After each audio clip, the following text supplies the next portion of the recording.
Canis orcus. Over 100 species here. Much beauty in the smoke. If you only look.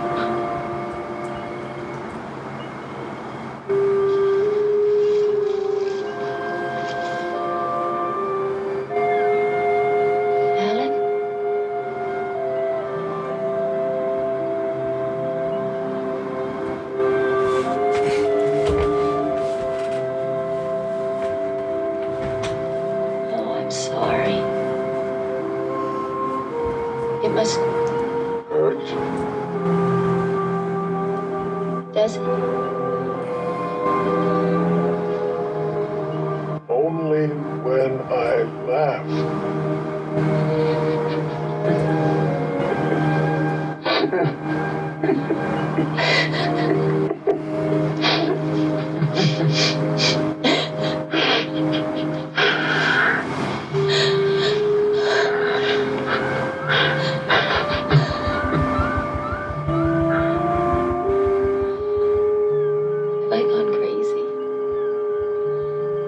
Isn't this a dream? That's what I keep asking myself. Everything's a dream when you're alone.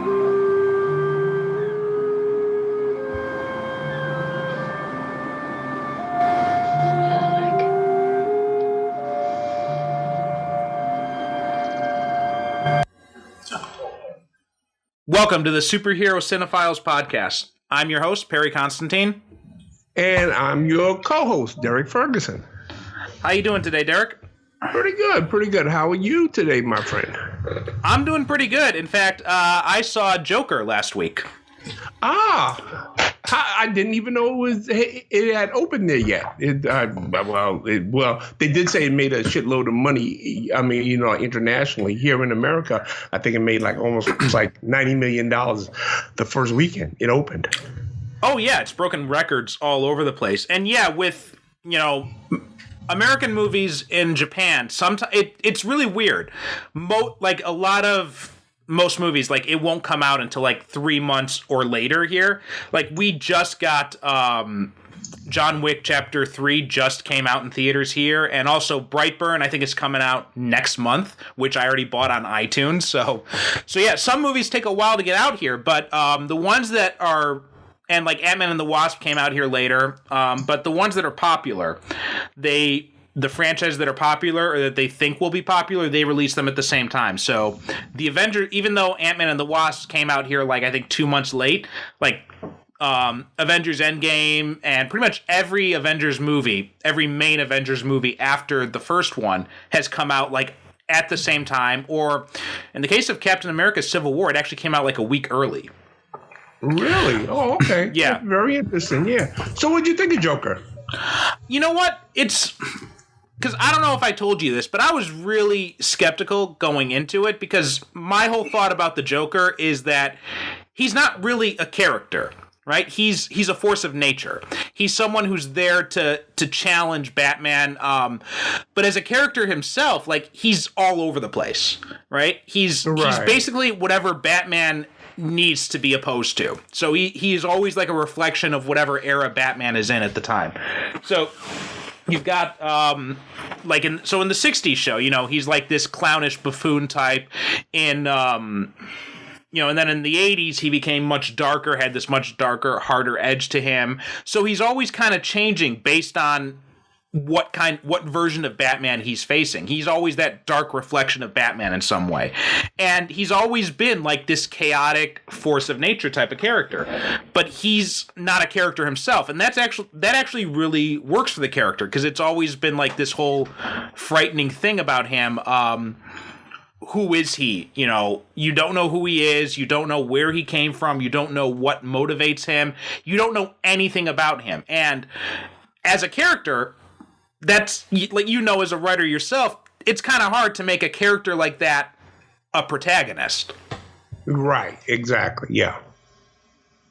And and that works for the character. So I was really nervous going in because they were like, oh, this is going to be an origin story for the Joker. And, you know, I've never liked the idea of the Joker having an origin story.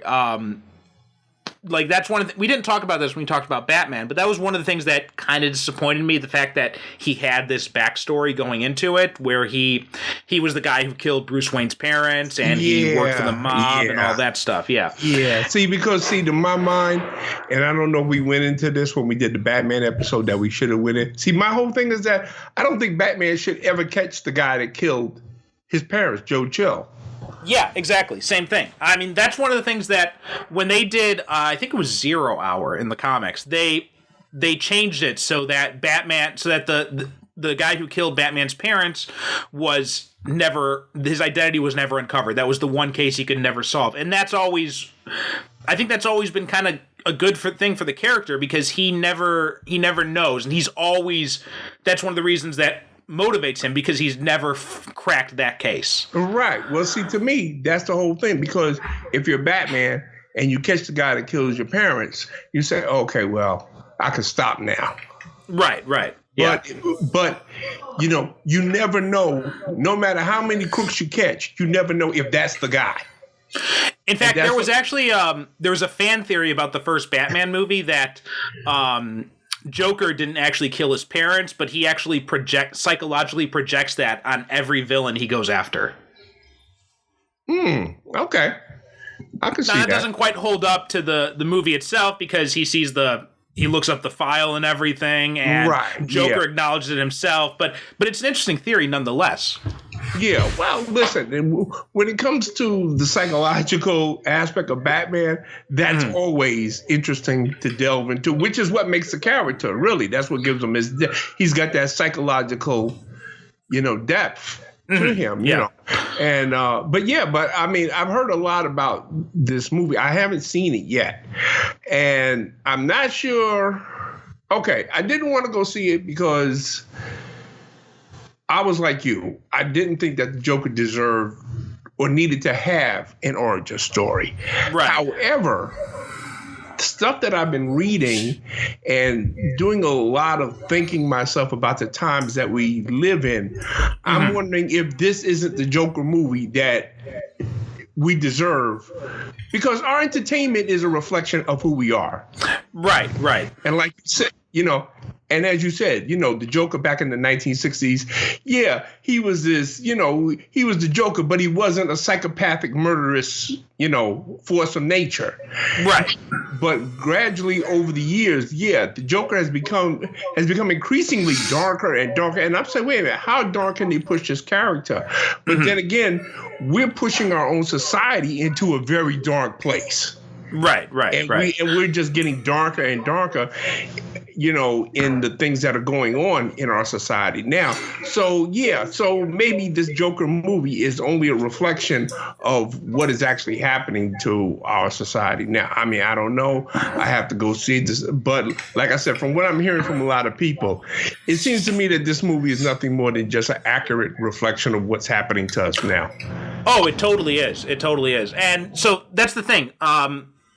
Like, I hated the idea of a Joker origin story. I'm like, we don't need an origin story. The Joker's not really a character. He's chaos personified. We don't need to see that guy. Like, it takes away from the character's mystery and his strengths if you actually make him a character, ironically enough.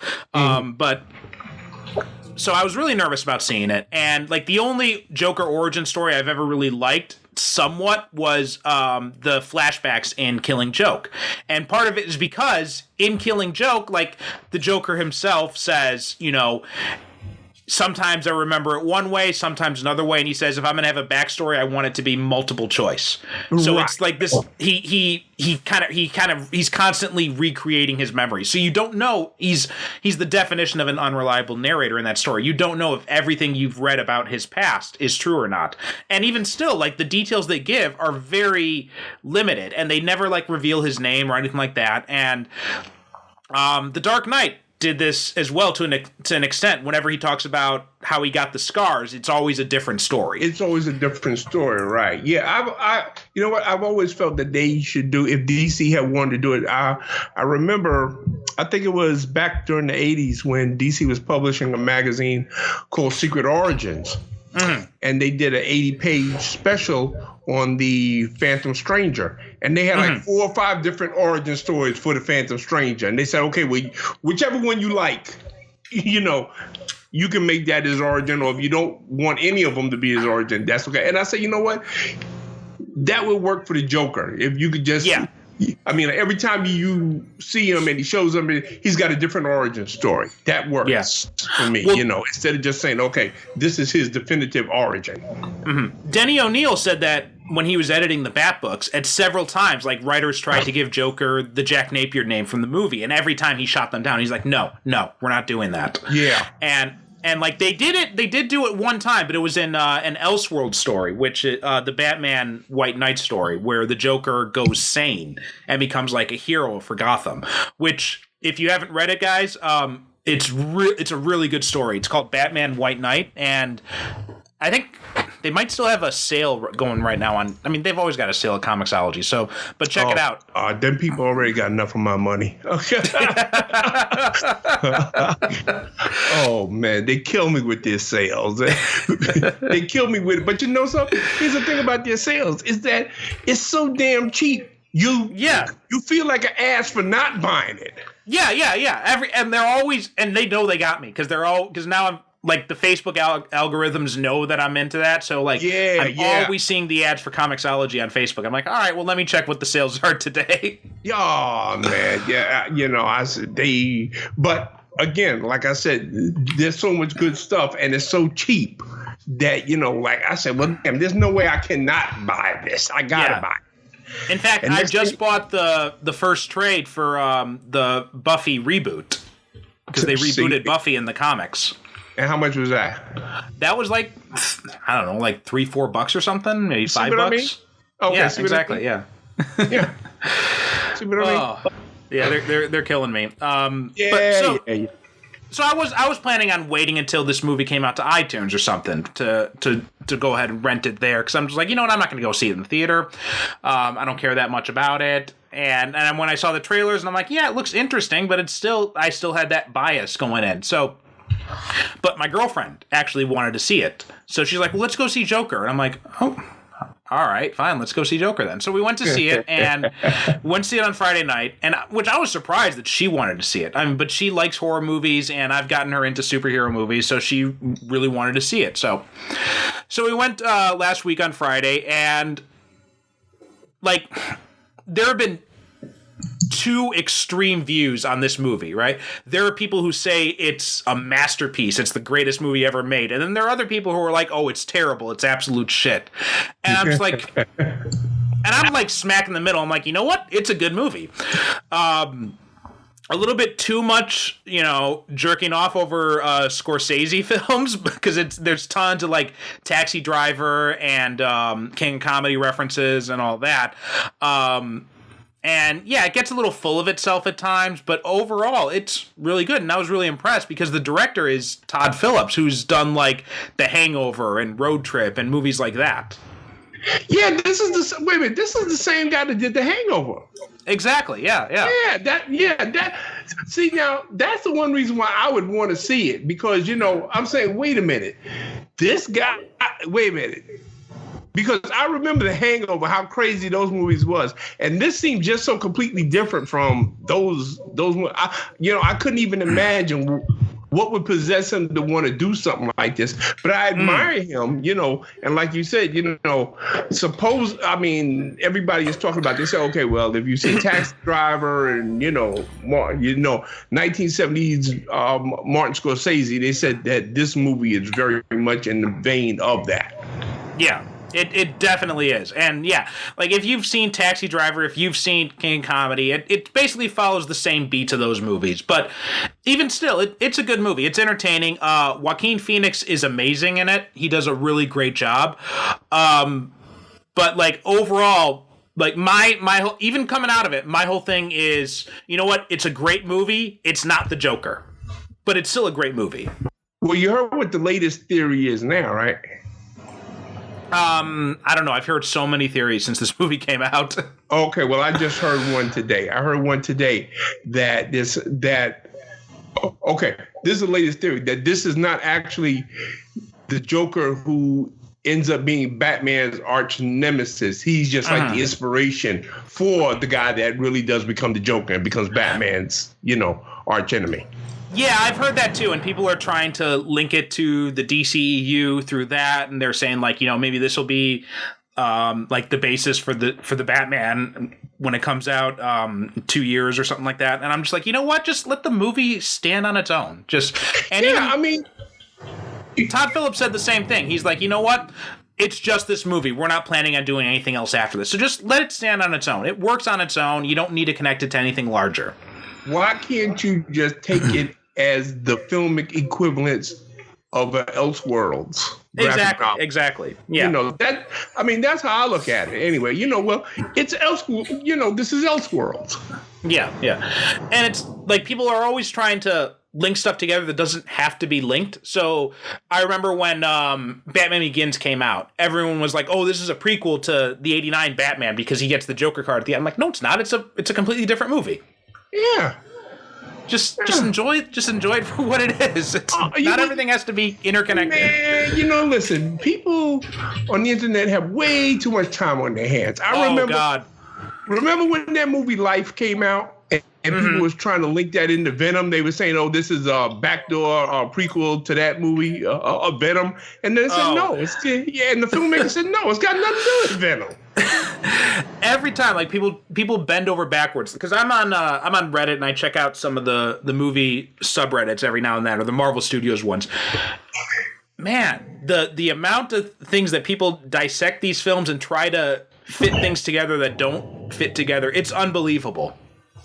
If they would put that much brain power into figuring out how to improve their lives. Yeah. Which is why I tell people all the time, you know what? Take that same brain power that you using trying to, figure out the continuity of the X-Men movies and figure out how to get a job, maybe. But hey, that's just me, folks. No, I'm right with you there. Yeah. All right. So, today we're talking about the 1982 Swamp Thing, which was your recommendation. Right. Okay. And listen, let me make a note. Let me watch Joker, and then we'll get back and we'll do a whole episode about that. That sounds good to me. Yeah, that sounds like a good idea. But yeah, we're doing Swamp Thing today. It's the movie that I picked because, as you folks know, me and Perry, we alternate. He picks one, then I pick one, then he picks one, he picks one. And I picked this one because I knew we were going to be doing it in October. Mm-hmm. And October, of course, is, Halloween is in there. So like the whole month is like kind of dedicated to, the supernatural and horror and gothic stuff and vampires and werewolves and stuff like that. So I picked, I just didn't pick Swamp Thing at random, although it may seem like I did. But no, I did it because for one, it was written and directed by that great man, Wes Craven. Yeah. In fact, this was his first major movie, basically, because before this, he'd done, low-budget horror movies. He'd done Last House on the Left and The Hills Have Eyes, but this was, like, basically his audition tape to show the studios that he could handle a bigger budget. He could handle, like, stunts and action and that kind of thing. Right, yeah, and as a lot of people know, and for those of you who don't, Wes Craven created, my all-time favorite horror movie franchise, A Nightmare on Elm Street. Hell yeah! Oh, yeah. I'm not a big slasher movie fan, but Nightmare on Elm Street is, it's head and shoulders above the rest. You can keep Friday the 13th. Halloween, the only ones that I like is the first one and the third one. You can keep the rest of those. Have you seen the new Halloween? That brought back Jamie Lee Curtis? Yes, I did. What'd you think of that one? Meh. Oh, really? I thought it was pretty good. I thought it was a nice way to because it was an update. It's a new sequel to the first Halloween movie. It ignores everything else. Yeah, but you know what? I kind of, but see me, I became played out with Halloween a long time ago. I think really the last, I actually went to see the Rob Zombie Halloween, only because I like Rob Zombie, because I remember him from when he hosted Turner Classic Movies, their Underground, and I was really impressed with his overall knowledge of film, period. I mean, the guy just doesn't know horror movies. Believe me, Rob Zombie knows movies like a monkey knows coconuts. So that's why I went to see it. However, I felt about Michael Myers the same way that we feel about the Joker. He's a character I didn't feel needed an origin story. Right. And I think that Rob Zombie's Halloween would have been much better if he had did that. I felt like he wanted to do his own story, and he just called it Halloween to capitalize on it. I really don't think he wanted to really remake Halloween. I think he just wanted to do a redneck white trash horror movie, really. Yeah, which is what he keeps making over and over again. well, yeah, basically, which is nothing wrong with that. I mean, listen, that's a respectable genre to work in. And I think that when he sticks with his original characters, there's a reason why everybody says The Devil's Rejects is his best movie. Because it's all him. Yeah. I kind of got played out with him, actually, when I saw, because I saw his, Halloween was a step up for him, because I went into House of a Thousand Corpses because, there's all this talk about how they couldn't find a distributor because it was so extreme. And I went to see it. I'm like, this is nothing. So I was kind of disappointed in it because of that. And so Halloween, and then I skipped Devil's Rejects, and then Halloween actually kind of made me take another look at him, because it was really well done, even if it was kind of flawed in places with the origin story. Listen, I mean, you know what? Rob Zombie, even though I feel that for me, a lot of times he's a hit or miss kind of director, the one thing I respect about him is that he's never boring. Yeah, that's a good point. Yeah, and that's what'll keep me coming back. What was it? Lords of Salem. I like that. I don't like that. But like I said, there's others of his movies okay, I'm with you. House of a Thousand Corpses. I didn't like that. But like I said, he's not boring. And if he comes out with a movie, I'll see it. Simply because he knows how to tell a story. He knows how to keep a story moving. He knows what to do with carry. He knows when to tell a story visually, and he knows when to tell it with dialogue. So, on that basis, and and he's got a lot of that too. I mean, The Nightmare on Elm Street, The Hills Have Eyes, Last House on the Left, The Serpent and the Rainbow, which is one of the most underrated horror movies ever made. People Under the Stairs. I mean, Wes Craven, to me, he's the man. He can do no wrong, and he does no wrong with Swamp Thing. Oh, and he reinvented the slasher genre when he did Scream, with going full on meta with that movie. Oh yeah. I mean, long after people thought that the genre was dead, he came back and said, "Nope, I'm going to bring this corpse back to life." And in fact, clear. and because we were watching, my girlfriend and I, we watched the first two Scream movies last week, actually, and you know what? They still hold up. They're still really good. They're not scary at all, but it's more like what he's saying about the genre. Yeah. And to me, it's the same way with The Nightmare on Elm Street. To me, I can watch New Nightmare, which is completely underrated.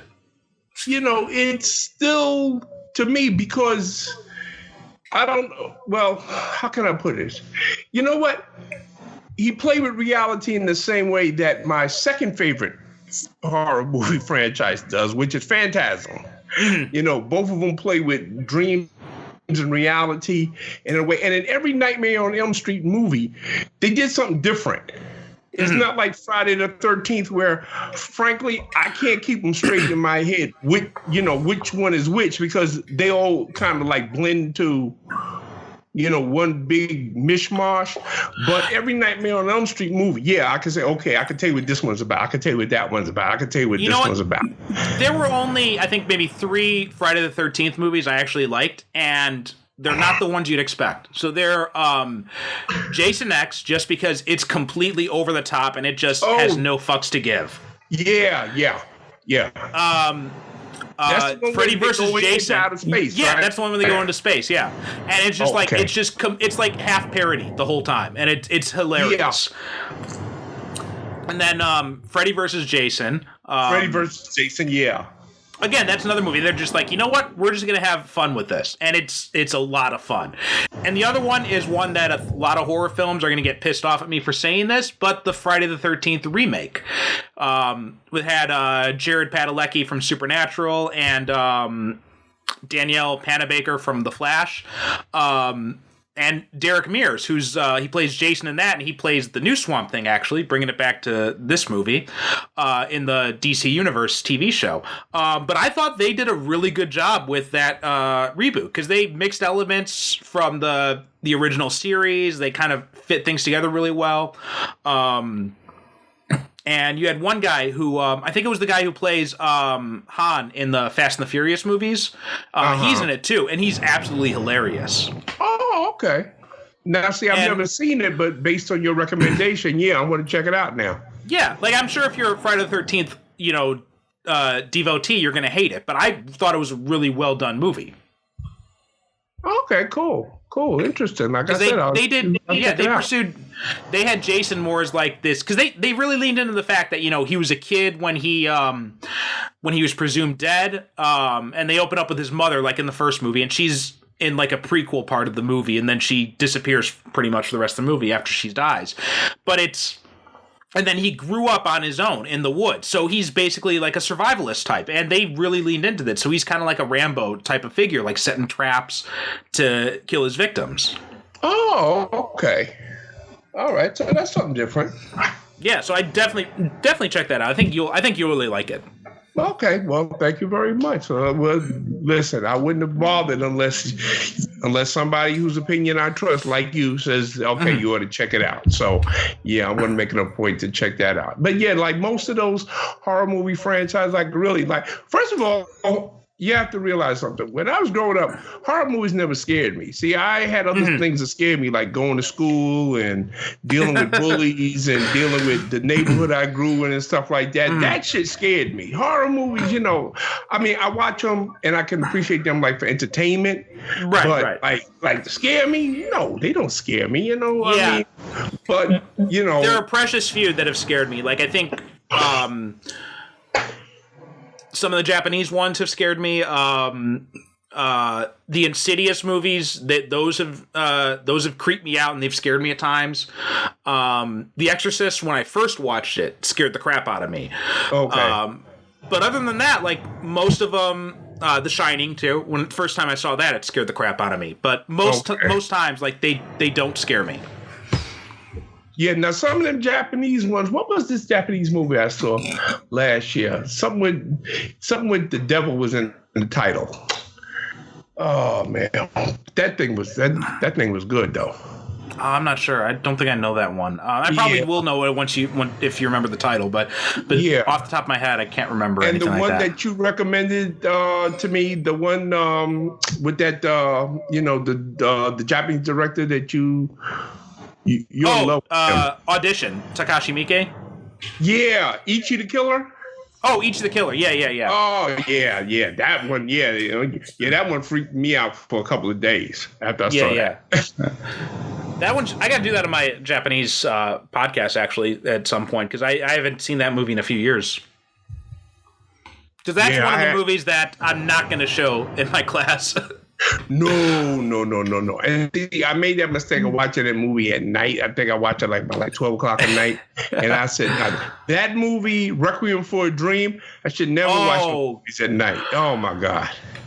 Requiem for, which actually has a Japanese reference in it. Because the scene when she's in the bathtub, that's a reference to this psychological thriller anime called Perfect Blue. Oh, okay. which you should one. check that out because that's really intense. That's one of those movies that you know what? I appreciate having seen it because of the technical artistry and the acting and stuff like that. But that's a movie, if I never see it again in life, it's all right with me. Oh, yeah.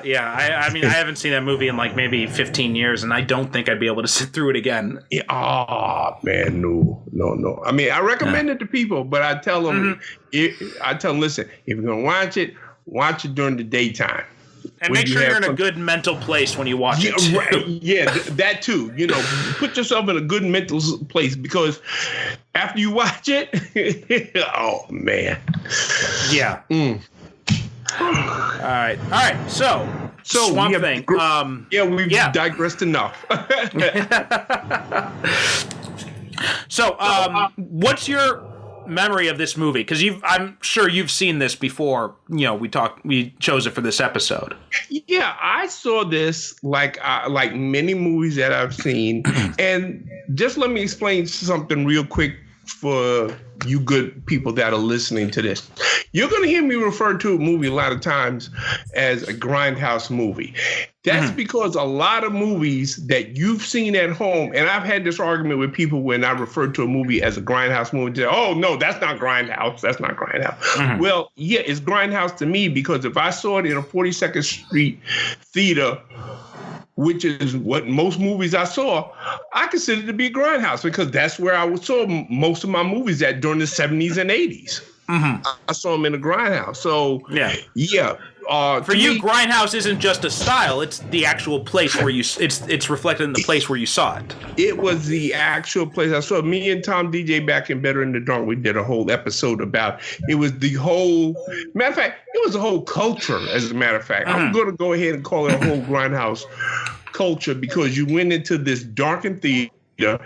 It usually smelled like pot. You know, you had guys in there who were openly selling drugs. You had people that came in there with bottles of liquor on the Friday or Saturday night. When me and Patricia went to see the original Nightmare on Elm Street, and we went to 42nd Street Grindhouse, there were people coming there with coolers full of beer and liquor. And they were selling them. I mean, and it was a party atmosphere. You know, yeah, I mean, you were coming, people were smoking weed and, you know, if I can find the episode, I will provide a link so you folks can listen to it for yourself so you know what I'm talking about. But getting back to the point of what we're talking about, yes, I consider, for me, Swamp Thing is a grindhouse movie because that's where I saw it at. And I did see it back in 1982. Went one day after work, and I wanted to see it because I knew the character from DC Comics, you know, and hey, I wanted to see what kind of movie that they could make out of this. And it had a good cast. It had Adrienne Barbeau. No more needs to be said. Ray Wise, who wasn't a big star at that time. I was surprised when I saw Ray Wise pop up in this. I'm like, holy shit. Yeah. I mean, he's not in the movie for a long, but he's in it for he's in it for like the first 10, 15 minutes. And then he gets transformed into the Swamp Thing, who was then played by Dick Durock, who actually went on to play the character not only in the sequel, but in the TV show. On USA, which lasted like 3 seasons or something. Lasted a long time. People are surprised when I tell them, there was a Swamp Thing TV series, and it actually did last. You know, and in fact, there was also a Swamp Thing animated series, which is how I first discovered the character. Yeah, which was only 5 episodes, but it had one of the greatest theme songs. Have you seen this? The theme song for it? It's where they did it was a parody of Wild Thing. A Wild Thing, yeah. So instead of like Wild Thing, it's like Swamp Thing, you are amazing. Dun, dun. Yeah. I mean, so Swamp Thing has had a pretty robust life. Surprisingly, yeah. Yeah, as far as a matter of fact, Swamp Thing has had more incarnations than a lot of other more popular characters. You know, He had these 2 movies. He said 2 movies, 2 live action TV shows, and an animated series. Like that's like Batman or Superman level exposure. Like, Wonder Woman hasn't had that many. Green Lantern hasn't had that many. The Flash hasn't had that many. This is what I'm saying. The Swamp Thing has had a pretty robust life. And this movie was, it wasn't a runaway blockbuster hit, but it was popular enough that it did spawn a sequel in 1989, The Return of Swamp Thing. And which was, from what I read about it, that's much more, they lean much more into the camp side of it. Yeah, it's much more 1960s Batman. Unlike this movie, which, like I said, I wanted to do this movie because it's October. And while the Swamp Thing, I kind of stretched it a little bit because in his comic book incarnation, Swamp Thing is firmly entrenched in the DC universe. He's met Batman, he's met Superman, he's met, otherworldly entities. As a matter of fact, he's Stranger. He's a cosmic entity himself. Right. In fact, John Constantine first appeared in Swamp Thing. Yeah. And it was because, and in fact, the very look of John Constantine was because Alan Moore asked, I can't remember the name of the artist at the time, but he asked the artist, what would you like to draw? And he says, well, I want to draw a character that looks like Sting, who was really popular at the time. So Alan Moore created John Constantine, and that's why his visual appearance is based on Sting. And in fact, okay, there's one thing I meant to ask you because you know about this kind of stuff more than I do. You're more of a Constantine fan. Did they ever contact Sting and say, okay, look, well, listen, do you mind if we made the guy look like you or something? Actually, I believe they did. I believe they did ask for permission to use his likeness. And in fact, I just looked it up now. There's this collection they released and which Sting wrote like an introduction to or something for his 30th anniversary. Yeah. Cool. Because I know that when they revamped Nick Fury and they turned him into a black guy, they wanted to base his appearance on Samuel L. Jackson and contact him and said, well, listen, do you mind we make the new Nick Fury look like you? He says, as long as when you put him in a movie, I get to play him. I don't care. Yeah. And of course, as we know, he went on to play him in a movie. Well, because that was because Samuel L. Jackson is actually a huge comic book fan in real life. Yeah. I mean, like a lot of people don't realize a lot of these actors, they're big comic book fans. Nicolas Cage, his actual last name, for those of you who don't know, is Coppola because he's nephew of Francis Ford Coppola. But he changed it to Cage because Luke Cage was his favorite comic book character, growing up. Yeah. Shaquille O'Neal, he had the Superman tattoo. That's why he was in the god-awful Steel movie. Right. Because he was a huge Superman fan. Jerry Seinfeld, too. That's why he had all those Superman references in Seinfeld, because he was a huge Superman fan. Yeah. If you notice in the apartment he has this statue. There's a Superman statue that's on the bookcase. And it's like every time they do a shot that's done in his place, he's usually standing where you can see the Superman statue over his shoulder, if you know. And he does that on purpose. Yeah. So with Sting, apparently he was reportedly aware of Constantine, but he didn't really contact DC or anything. DC didn't contact him, so he was just content to leave it well enough alone. And there are some rumors that say that he was asked to be in Constantine, or that he wasn't asked, or that he was asked and he refused. But either way, he wrote for the 30th anniversary collection of Hellblazer. He wrote the introduction for it. Oh, okay. And Swamp Thing has proven to be a pretty durable, long-lasting character in the comic books. He's got a sizable following. A lot of people are major Swamp. I was more Man-Thing fan myself over at Marvel. I was more that character. But in this movie, I enjoy it because it's more of Wes Craven doing an updating of what I consider to be like a 1950s monster movie. Right. That's exactly what and like even down to the poster, because you see the poster, it's this this hand drawn, it's this illustrated artwork of Swamp Thing carrying Adrienne Barbeau, and she's wearing a dress, and it's very much in like that old classic monster movie vein. Right. And when you're watching the movie, he even does those wipes that they used to use back in the Universal monster movies that reminded me of it. When he goes from one scene to another, he'll do like these wipes. Which is one of the things I did not really like about this movie. Really? Like, I understand why they did it, but just like the wipes, it felt like the different style of wipes. It felt too cheesy for me. Oh, okay. Well, listen, that's understandable. But I liked it because, like I said, to me, it goes with the tone of this movie, which is less a superhero origin story and more like an updating of, this is like The Creature from the Black Lagoon or,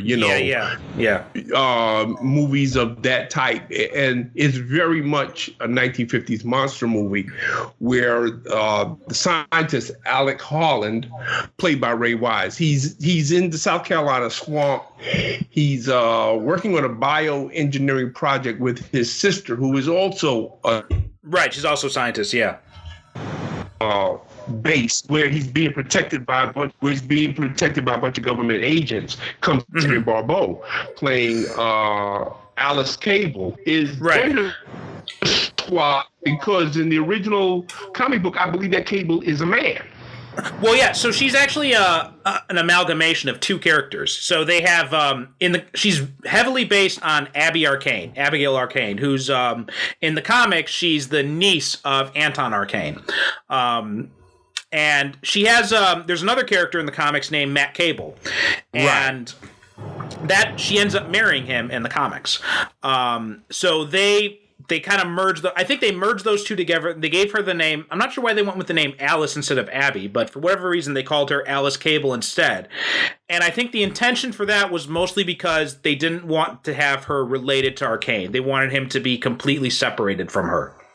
Right. Yeah. And in the movie, of course, we have Arcane, who is played with great relish by Louis Jourdan, who is having the time of his life. Oh, he eats all the scenery in place. Yeah, but you know what? He always has a good time playing a bad guy. I mean, he did this, and there was a James Bond movie. He played the bad guy, and he was having just so much fun in that too, because he's very witty and European and urbane and classy. And even though he's in the middle of this god awful swamp, he's got this luxurious, glorious mansion that. Yeah. You said, wait a minute, where did he put? Who builds a mansion like this in the middle of a swamp? But so Alec Holland, he's working on this project. One of the things I like about Adrienne Barbeau in this movie is that whenever she introduces, the only time she ever introduces herself as Alice Cable is to Holland's sister. But when she introduces herself, whenever she introduces herself to men, she just says Cable. And that's That's a good point. I kind of like, I like that, because it shows that she's a strong, self-sufficient woman. And, like men introduce themselves to each other with their last names. Like when I meet people, it's, oh, what's your name? I say, oh, well, Ferguson. Right. Now, up until like the third act, that's one of the things that really impressed me is that she's very, take charge. She's very much, she's got a lot of agency in this movie. Yeah, but once they put her in the nightgown and she becomes a damsel in distress. Yeah, that all goes pretty much right out the window at that point. Right. I mean, listen, not that I'm complaining about Adrienne Barbeau in a nightgown, mind you. She looked good in it. She looked damn good in it. Yeah. I mean, but again, it undercuts her character as strong as it's been in the first two acts. Yeah, it's almost like it's a completely different character. Right, exactly. It just cuts the leg out from the Cable that we see in Act 1 and Act 2 would have been trying to figure out a way to escape. Like, because I was surprised, like, how much I was really enjoying. Because, it's a low-budget movie. It was only, like, $2.5 million, I think, was the budget. And Wes Craven was proud of himself for turning it in on time and on budget. And he was also kind of pissed off because that wasn't the budget he was promised. Oh, really? No. They actually cut the budget on this movie. But considering what he had to work with, I think he did an excellent job on this movie. Yeah, it did pretty good. Like the Swamp Thing effects, they don't quite hold up as well over time, but for $2.5 million budget, they did a pretty decent job on him. And you had Dick Durock, because one of the things in the Swamp Thing comics, one of the things that it makes it hard for me to read them because, a lot of great people have worked on them. Alan Moore did a character-defining run on the guy beginning in 1984, which is after this movie, which influenced like the new DC Universe series. And that also introduced, like we said, John Constantine, and established like the supernatural connections with like Phantom Stranger and all that kind of stuff. Grant Morrison and Mark Miller did a run. Scott Snyder did. Rick Veitch. Lots of like really amazing writers have tackled this character in the comics. But one of the things that's always been tough for me to get into is in the comics, he speaks in like almost like a staccato fashion where there's lots of pauses in his dialogue, and it makes it kind of difficult to read. Okay. When Dick Durock first speaks as Swamp Thing, like at first he is a little stilted in his dialogue because like he's kind of replicating that. But after that, he speaks normally, which I kind of appreciated because I know it's different from the comics, but it worked for the movie because that style of in the comics, it doesn't, I don't think it would have translated well in film. I think that because as the movie goes, and you know what? A lot of people, Dick Durock, his portrayal of Swamp Thing, you got to watch it because it's a nice little thing that he does here in this movie. And he does a lot of character things in here that's nice because, like you said, when he starts out speaking as Swamp Thing, he's talking in this very halting, stilted language. Mm-hmm. But the longer the movie goes on, the better he gets at talking, as if he's relearning how to speak. Yeah. So by the end of the movie, he's talking like a regular person now. But he starts off, and even his body language is like, when we first see him, he's moving very stiffly and, very awkwardly. But by the end of the movie, he's actually walking kind of gracefully through, when he walked through the swamp and we have that shot of him, he's going away. He's actually kind of graceful. Yeah. As if he's become comfortable in this new body that he's got now. That's what I picked up on too. Like he's relearning what it's like to have a body, to be able to speak and all that, and which is something that I wish, like at least the speaking thing, they would have adapted into the comics because it is tough to read, man. Oh, okay. Well, like I said, I've read the earlier when it was drawn by Bernie Wrightson.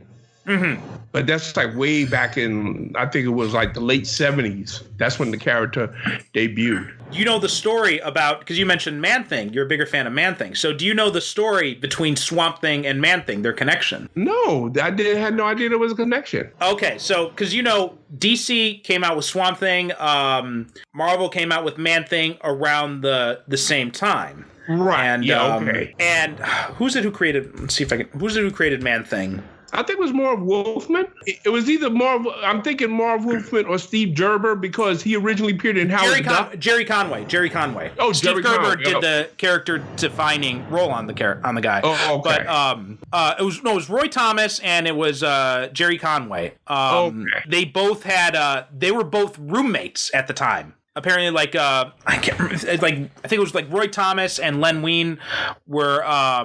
Wein and Jerry Conway. They were roommates at the time when they created it, and they were both working on it at the same time, and they didn't realize they were both kind of like doing like the exact same thing. Ooh! So it's just like this really weird cosmic coincidence. Yeah, well, I've always kind of like figured because you're right. Both characters debuted like I think within a year of each other. But Right. I always chalked it up as to being like one of those weird, because sometimes there are coincidences. Like what was it? The Doom Patrol and the X-Men. They kind of Right. they kind of like debuted it at around the same time. And there's always been this thing that, was one, was one copying off of the other. But they said, well, when you look at the dates that they were published, and given the lead time to create, write and draw a whole comic book, they're saying, no, there could have been no way that, there could have been some copying from them. So, yeah. But what was I talking about? Oh, I was talking about Dick Durock. Yeah, his performance.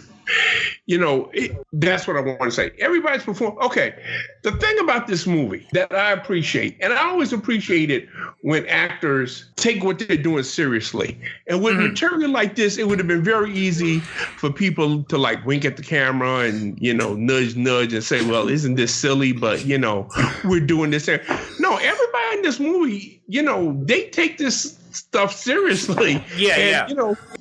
They're not giving like Shakespearean performances here, but they are giving honest, true performances. They're committing to it. Yeah. Yeah, they have a scene where Adrienne Barbeau, she's in the swamp thing after he's had his arm cut off while he's trying to defend her from the bad guys. And they really have a really touching moment. That's when she realizes this is the scientist, because up until now she's just been thinking this has just been some creature that's been hanging out, but now she realizes that there's him, and they have a really touching moment together where, they bond and, they're dealing, they're trying to deal with this crazy situation that they're finding themselves into. And like I said, it's not Shakespeare, but it's a scene that shows me that Craven, who wrote the movie, took it seriously, and he insisted that his actors take it seriously as well. Yeah. And in fact, they did have Abby Arcane in the second movie. I think it was played by Heather Locklear. You got me. It's been so long since I've seen The Return of the Swamp Thing. I don't recall it. Although I do believe it was the Conan the Destroyer of the franchise. Okay. But yeah, Heather Locklear. Although I do believe that it's on YouTube as well, like the original Swamp Thing, which is where I saw it. So, folks, if you want to watch this movie, don't worry, you don't have to pay any rental fee. It's on YouTube, and as an added now bonus, you tell me, because I paid for the rental fee. Oh man, you should have told me. Yeah, no, but I put the link up on the site. Remember? Oh, that must have been after I rented it. I didn't see that. The Facebook page. Yeah. No, I put it up on the the Facebook group. See, I just thought that was a trailer. I didn't realize that was the whole movie. Yeah, that's the whole. Yeah, they got the whole. You know what? I gotta click on links more often. Now, and also, as an added bonus, this is the 93-minute international version, not the U.S. version. Why do I stress this is the international version? Because in the international version, and yes, folks, this is me being a pervy old man. This is the international version has a scene with Adrienne Barbeau bathing nude in the lake while the Swamp Thing is watching her. Oh, okay. And that's like in fact, there was a bit of controversy over that scene. Because it was taken out of the American version, but apparently there was some VHS tapes that still had it in there, and parents were renting it for their kids. I remember. Yeah, it was in. So in 2000, MGM released it on DVD, and they advertised it as being the PG version, but they had accidentally made it the 93-minute version, which had the bathing scene.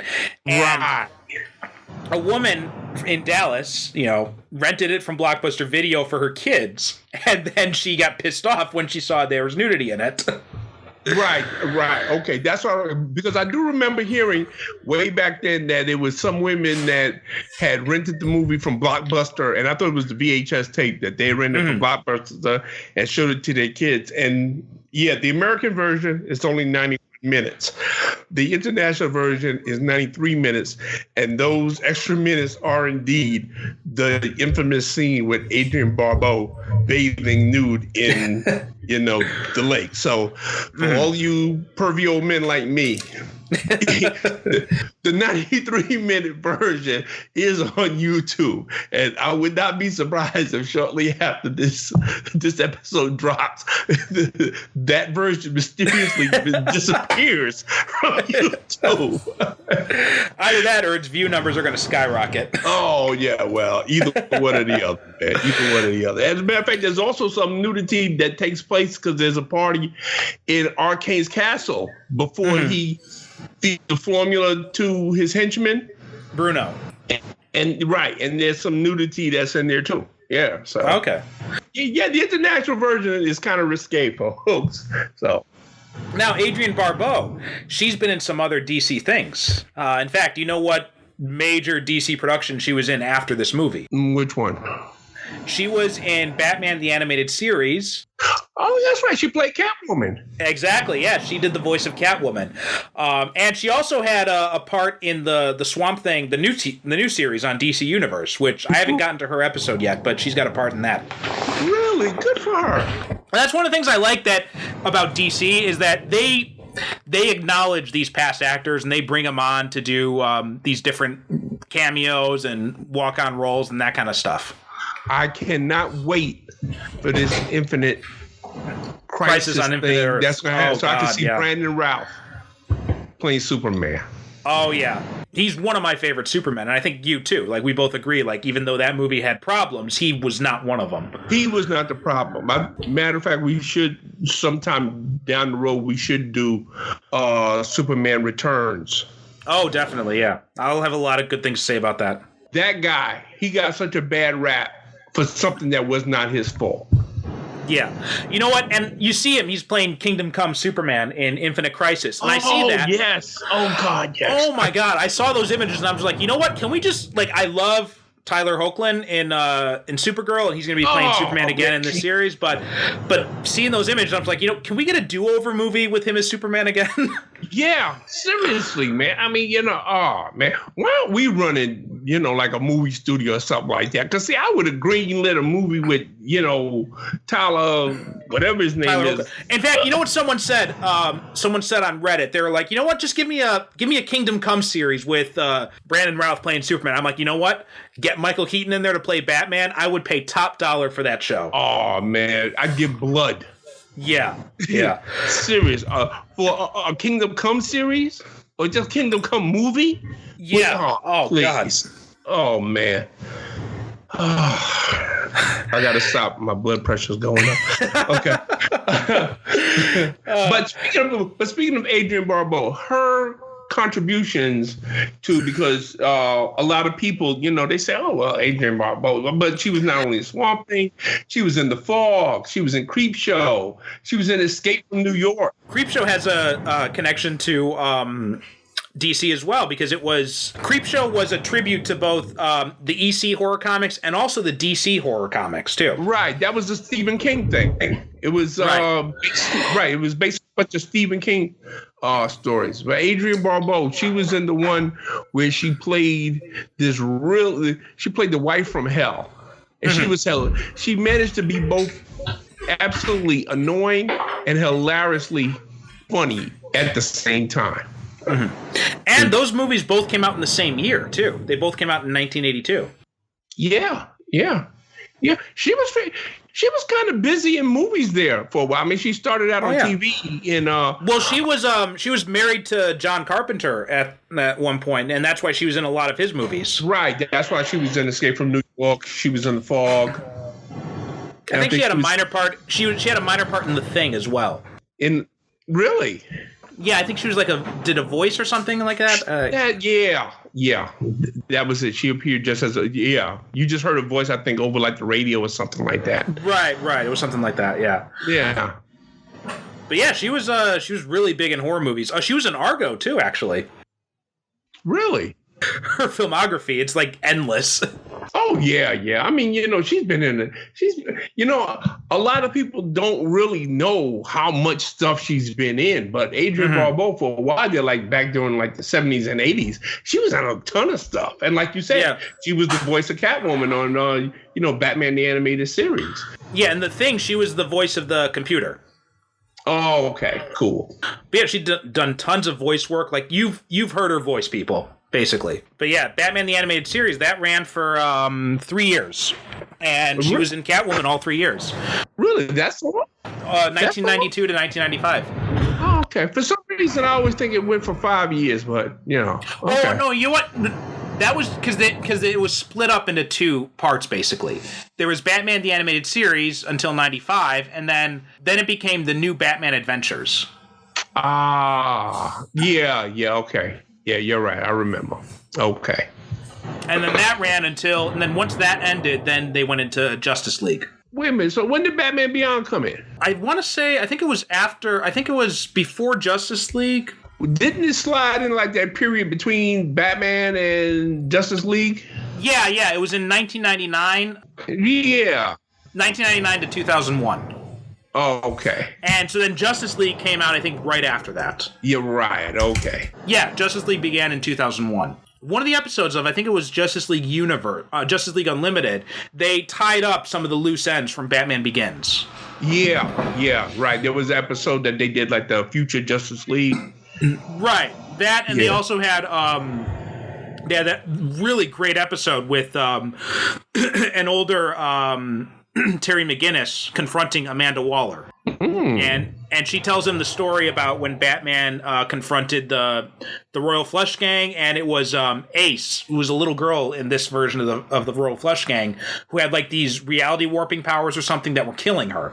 And it was this really touching episode. Like, guys, if you haven't seen it, go look it up on YouTube or on DC Universe. But it's an amazing episode where like Batman at his most human, like talking to this girl, like she's gonna die, and like she has to either stop the illusion or be killed to stop the illusion or something like that. And he goes in there, and Amanda Waller tells him, you're gonna have to kill her. And he does it. He just sits with her on the swing and he talks to her. And it's like this amazingly touching episode. Which is why, for so many people, Kevin Conroy is Batman. Oh, God, yeah. And Batman in his animated version is so well written. I love the episode where where it's the episode, everybody has to sing a song that reveals their innermost self. It's got Satana in it. I'm trying to think. And he gets up there and I think he sings Am I Blue? or something like that. And Batman and it turns out that Batman can really sing. He's got a good singing voice. Oh my! Speaking of Conroy, he's going to be playing. He's going to be playing Batman in the Crisis. Yeah. I mean, they're going all out with this one. I have no idea how they're going to fit in all these people into it, and I don't care. I'm going to sit and watch it and just enjoy. And like you were saying earlier, I'm glad that they are acknowledging and honoring the people that went before. Like when they got John Wesley Shipp to play the Flash. Oh, that was so good. Oh, that was so good. I mean, come on. I mean, and that was such a good fake out too, because they made it seem like Jay Garrick was the villain in that season, and then you find out at the end, he just took Jay Garrick's name. Yeah. I mean, that was, and then they even had an episode where he put him back in the original costume he wore. Yeah, the Elseworlds crossover from last year. I really appreciate stuff like that because, see, they don't have to do it, but that says to me that they got respect for the material. Right. That's something I wish Marvel would do more of, because they've had other people play like Doctor Strange and Captain America, and it would be nice just those movies were terrible, basically, but it'd still be nice to have like some sort of nod to them. Oh no, absolutely. I mean, when when it's my turnaround next to pick the movie, I fully intend to pick. I'll tell you right now what I want to pick. I'm going to pick the Doctor Strange TV movie. Oh, okay. Yeah, that'll be interesting to watch. So, spoiler alert: we're going to be watching Doctor Strange 2 episodes from now. All right, now. You know what? You know who my favorite character in the Swamp Thing movie is? Who is your favorite character in the Swamp Thing movie? Take a guess. I want you to try and guess. Bruno. No. My favorite character is Jude. Oh, the little black kid. That kid is the most practical motherfucker in any horror movie ever. This little black kid who is apparently running this gas station out in the middle of the swamp by himself. That, we never see any parents. He never mentions any parents. Apparently, Jude is just running this store out in the middle of the swamp by himself. Yeah. He's doing all this by himself, and he's navigating the swamps and shit, and he is the most practical person in this movie. Nothing phases this kid. No, and he's just like, he's like, I got no time for this white nonsense. Yeah, and, he takes everything in stride. Yeah. When he's brought back to life by the Swamp Thing, he just looks up at him and says, "Oh, your Cable's friend, right?" I love this. A giant swamp monster is standing in front of you. He just brought you back to life. It's like, oh yeah, you're Cable's friend. Yeah. That Swamp Thing, and it's a nice look, because Swamp Thing is like, like after a while he starts smiling himself because he's saying this kid is so cool. So nothing phases you. Nothing. Yeah. I love that kid. He's the best part of the movie, easily. Oh, yeah. I mean, Cable comes in, she walks in and he's just talking to her like, like, I see white women walking here every day, I mean, like out of nowhere. And, like he gets caught up in this story helping her. And because of this kid's confidence, the kid that plays the part, what's his name? Because we really Reggie need Batts. to get this shot, huh? Reggie Batts. Reggie Batts. This kid does. If you all guys watch this movie, and I hope that you certainly do, look out for this kid because his confidence and his self-assuredness is, while he's navigating through this story, is really something to see, because after a while you start to forget that he's a kid. Yeah, and he's only been in this. Like, it's just this. This is the only movie he's ever been in. Really? Yeah. Wow. Well, maybe he just didn't want to, he didn't want to do any acting because. I guess so, yeah. Yeah, this kid could have had a future. And I love that he's wearing these big-ass glasses the whole time, too. Oh, man, that took me back because when I was that age, I wore a big-ass pair of glasses like that, too. I said, oh, my God. It's so like basically, this kid was you back in the day. Yeah, well. No, you know what? I wasn't that confident and self-assured as he is. I definitely wouldn't have been running a gas station out in the middle of a swamp by myself. But he's the type of character that, as the movie goes on, you want to know more about him. Yeah. You say, well, where's his family? Where is it? And you know what? I imagine that his parents are like, what's that kid who's in The Simpsons? And his parents look exactly like him. Milhouse. Oh, yeah. I imagine that Jude has a mother and father that look exactly like each other. And they look like him. That's who I imagine his parents looking like. Well, and also, like, when Arcane's men attack the gas station, and he's like, oh, yeah, I got a shotgun in here. Yeah. Like armed mercenaries, they attack his gas station like every day. Yeah. You got a shotgun. Yeah, no problem. I said, well, you know what? I guess maybe to live that type of life, that's how you have to be. I guess so, yeah. But yeah. Okay, I'll go with you on that. Yeah, he makes the movie because he's a character that you don't expect to see. And that's the thing about this movie, too, and that it gives us characters that we don't expect. And then, like, both the henchmen, Ferret. Ferret's a guy, we're introduced to him, and they capture one of the government agents that are protecting the complex that Holland is working in. And they capture him, and Ferret pulls a poisonous snake out of his pocket. Why is this guy walking around with, and even the other henchman, like Bruno, looks at him like, dude, really? Yeah, what are you doing? And he's played by David Hess, who was in Last House on the Left. Oh, you know what? He do look kind of familiar. Okay, yeah, he did look familiar to me. It's one of those things where I was watching and I said, yeah, I've seen this guy before in some other movies. Yeah. I don't know exactly where. Because he's got like that kind of really goofy, crazy grin. Right, and it's like the very distinctive hair. You're very distinctive, exactly. And it's like one of those things. Like, yeah, I know this guy, but I was too busy enjoying his performance because he was like off the wall from beginning to end in this thing. And I love the scene where he thinks he's drowned because they take Cable out. They found her after she's hidden one of the notebooks because that's the MacGuffin that's in this movie. In that they have Holland's notebooks. Right. Then they've got all 6 of them, but there's a 7th one that unlocks the final secret to his formula. And that's the one that Cable has hidden in the ruins of the lab. But they don't know that. So they take her out to drown her. And Ferret is holding her head down and he thinks he's drowned. And of course, who pops up but Swamp Thing? Right. And proceeds to overturn the boat and kick plenty of ass in the process. They really downplay what Swamp Thing can do in this movie, though, compared to the comics. Because in the comics, he's got he's got like full control over like the plants and the vegetation and everything. In this, basically, he's basically just super strong and he can heal people. And that's pretty much all he does. Yeah, because there's a part where Cable is shot and he takes like a bunch of moss from his chest and places it on, the gunshot wound. And it heals the gunshot wound. And yeah, like I mentioned earlier, there's a part where Jew gets killed and he brings, Judas shot and he brings it back to life. And his arm gets cut off and he regrows the arm.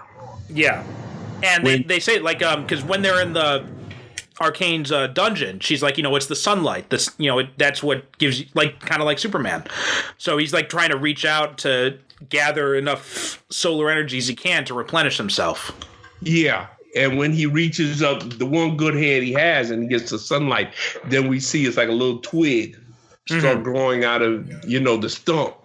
And then gradually it regrows into another arm. Yeah, so they kind of like, they say, basically he's a super plant.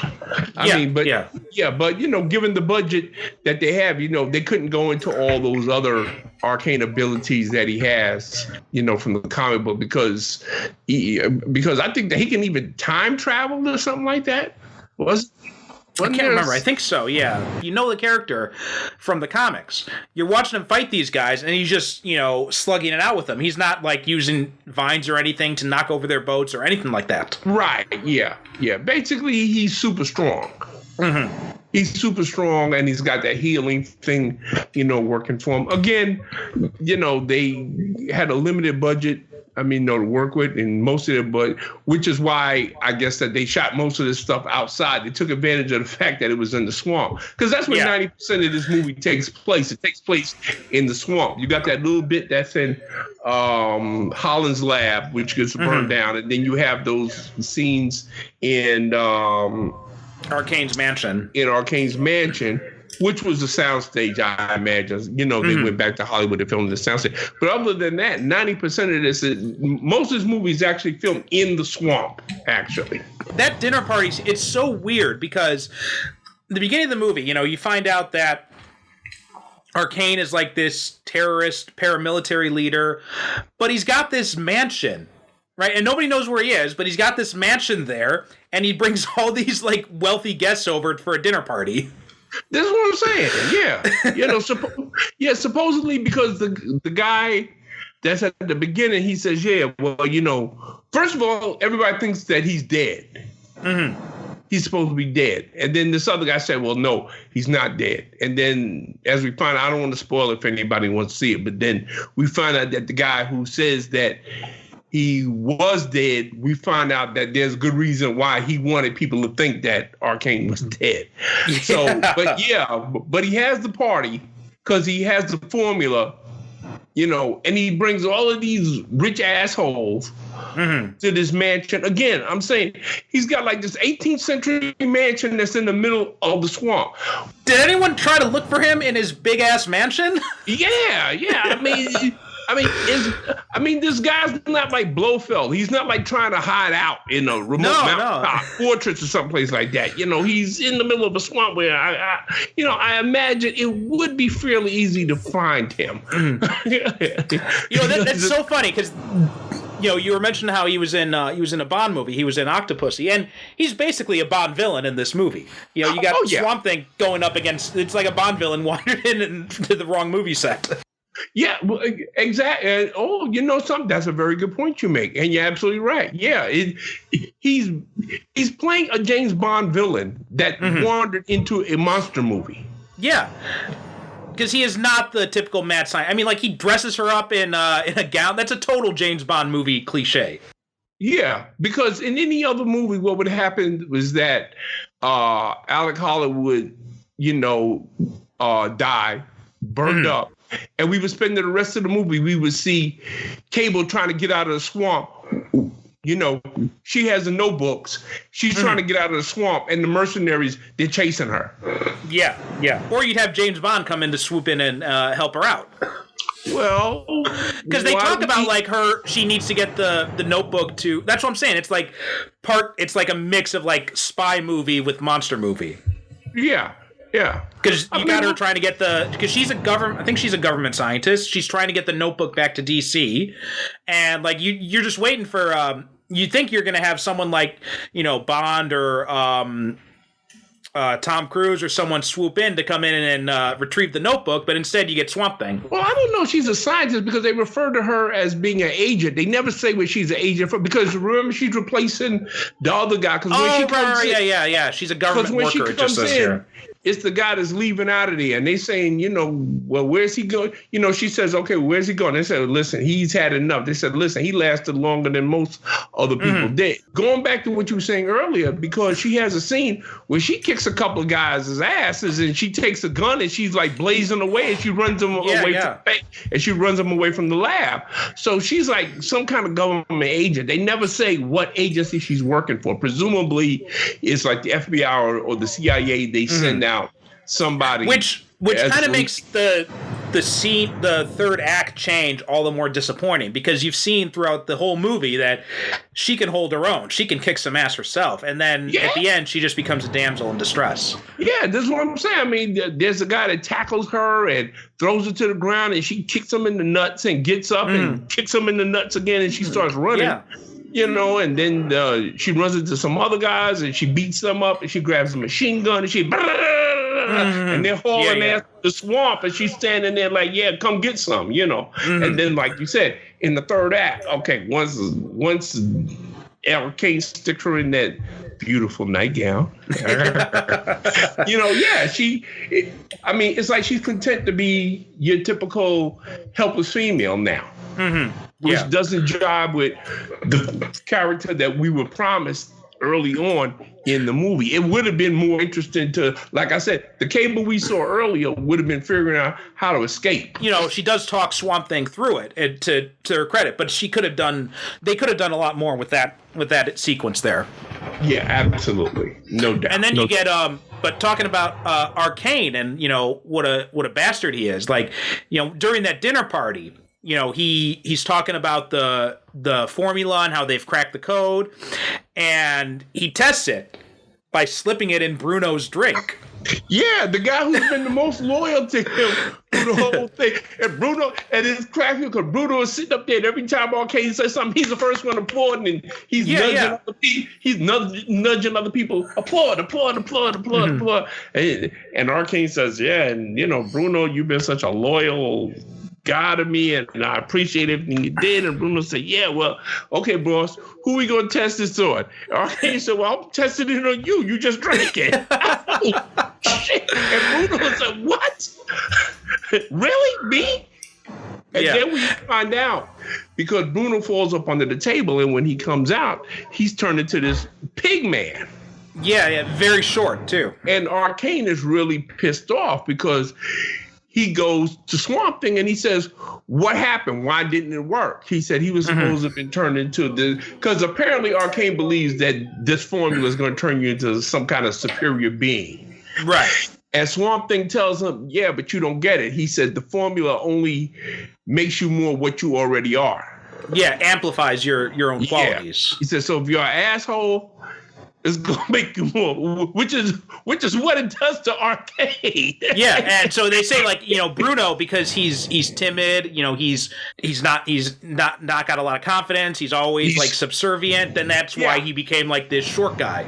Right. That's why I became this little guy. It said because Arcane says, oh, okay, yeah, well, he was weak and stupid inside. So, said, yeah. So then Arcane, because he's got this ego that makes him think he's a superior person. He said, well, I don't have to work, because if I take it, I'm going to turn into a god. Mm-hmm. Needless to say, he takes the formula, and no, he does not turn into a god. No, he's like this, this like boar-like thing or whatever. Yeah, but he turns into this. But to give him his credit, apparently he still got his intelligence, because the first thing he does is rip a big ass sword off the wall and goes running down. Yeah. And then Bruno gets back at him for turning him into this, because he helps Swamp Thing and Alice escape then. Yeah. But it cracks me up the way he just runs and rips the sword off the wall, and he's running down the stairs. And I say, yeah, you know something? There's nothing wrong with his brains, though. He said, you know what? I'm gonna kill me that plant, man. Well, that's something. That's something they do, because all three of them, they're nothing. It doesn't affect their mind at all. They're all still like Bruno is still Bruno, Alec is still Alec, Arcane is still Arcane. They're still, their mental capacities are still all there. It's not like a Hulk situation. Right. Yeah. They still have their intelligence, and they're, which of course in a monster movie, that's what makes the situation even more poignant, because Alec Holland, he remembers who he once was. And, he realizes he can never be that, which is why I don't understand this movie. This is one of these movies where you say, well, you know what? Cable, she's a government agent. Why doesn't she just take him back to Washington and say, listen, well, she does offer. She does offer, if you remember. Yeah, and, he says, oh, no, I got to go hang out in this swamp now for the rest of my life. Okay, if he still got his intelligence, why doesn't he just say, okay, well, I'll go back with you, which would have made a more interesting sequel to me, to have him back at Washington, because even if he can't work with his hands, he's still got his mind, apparently. So you know what? I think the reason for that, and they don't ever mention this in the movie, but I think the subtext is there because he saw what Arcane tried to do with his formula when he had him. So I think he's worried, like, if I go to the government, what'll they do then with this information? Yeah, I know. Because don't forget, it's 1982, so this is we got the Reagan years here, so he's not really who wasn't exactly against human rights abuses, right? But you always got these self-sacrificing scientists that that no, I cannot have my work corrupted by the government. Mm-hmm. I must be a Swamp Thing forever. He does say though, he does say, I will return one day. You're like, he's like, because she says, let's rebuild your work. You can cure yourself. And he says, like, I'm going to go now. He's like, but I will return. And she says, when will you be back? He said, as soon as the grosses of this movie come in. That'll determine if I'll be back or not. And then he did come back, but it wasn't Adrienne Barbeau did not. No. She moved. By then she had moved on to other things. Yeah, and then but Dick Durock, he played Swamp Thing in this movie, and then he did it in the sequel and in the USA TV show. Yeah, don't quote me on this. I'd have to look it up, but I believe that he even made personal live appearances as Swamp Thing. Yeah. I remember reading something about that. Yeah, like all over the country. He would go to like conventions and stuff like that, and I don't know, shopping mall openings and stuff like that. And he made a nice little career out of playing. He did pretty good for himself, I would say, playing what most people would consider to be a B character in the pantheon of superheroes. He made himself a nice little career, playing Swamp Thing. Well, yeah, it was the TV show. Like they used the same suit from the Return of the Swamp Thing movie. They filmed it at Universal Studios down in Florida. Doesn't say on here. Okay, I seem to remember something, reading and hearing something about that. It was a big, because they had like a Swamp Thing stunt show at Universal Studios down there at one time, I believe. It's gotten a lot of mixed reception, but Dick Durock said that it was really popular in Europe, like especially like in the Netherlands. Really? Yeah. You know, that's kind of weird, like how some of these things will catch on in other places. Like, you know, for example, Cowboy Bebop, right? The anime series. Like here in America, it's really popular. Everyone knows. It's like everyone who's seen it, they say it's their favorite anime, right? Right. In Japan, like almost nobody knows about it. You gotta be kidding me. No, I'm serious. Like every time I tell people about, like I teach a class on it, and like when I introduce it, like I ask my students, "You guys know this show?" No one's ever heard of it. No one's ever heard of it. Even like my adult students who are the same age as me, like nobody knows it at all. Really? Now that's fascinating. But like over here, yeah, like you said, if you ask anybody about Cowboy, oh man, they'll go on and the greatest anime they ever made, you know, blah blah blah, and listen, it's in my top 5. But yeah, you know, sometimes these things will catch on overseas, like you know, David Hasselhoff being like a national idol in Germany for his singing of everything. Yeah, I mean they even got a statue to him over there. You know, like Michael Jackson. Michael Jackson is 100-foot tall Michael Jackson statue someplace in Budapest, I believe.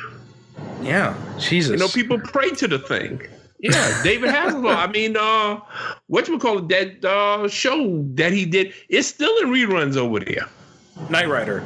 Or Baywatch, one of the two. Yeah, Baywatch. Yeah, Baywatch. They said Baywatch is like, Baywatch is still like, like one of the top 10 shows in Germany, even after all this time. Yeah, it's amazing. It's so weird how those things will catch on in other places. David Hasselhoff did all of these albums in German that's never been released over here, but he released them over there. And people say, well, where does he get his money from? Well, apparently he's getting it from Germany.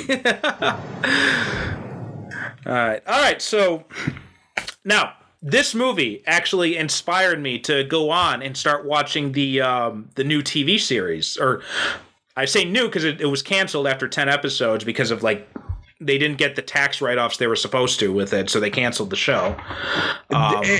And know something? That is one of the most fascinating stories I've heard in recent years, because a lot of times people say, oh, well, why'd they cancel this show? Why'd they cancel that show?